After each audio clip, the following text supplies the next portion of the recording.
السلام عليكم ورحمة الله تعالى وبركاته. مركان قصة دوادا فيديو ير أو حالدينا صلاة بشدة فينيك عثمانيين تا فيسكي لباد فالله نرد داو فيديو نرد ميسو أتيقو معصان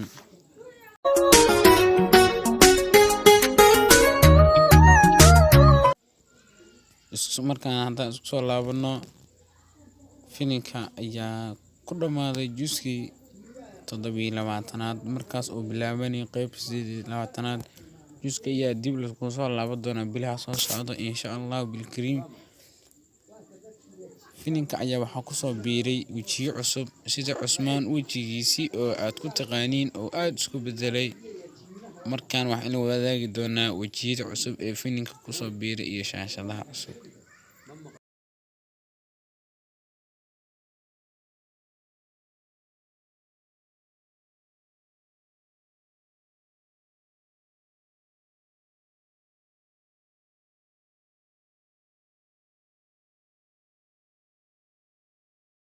asxaabteena fiidiyoga maanta intaas uu ku eeyahay tani kulanti dambe waxay ka teginaa sidaas amaana Allah.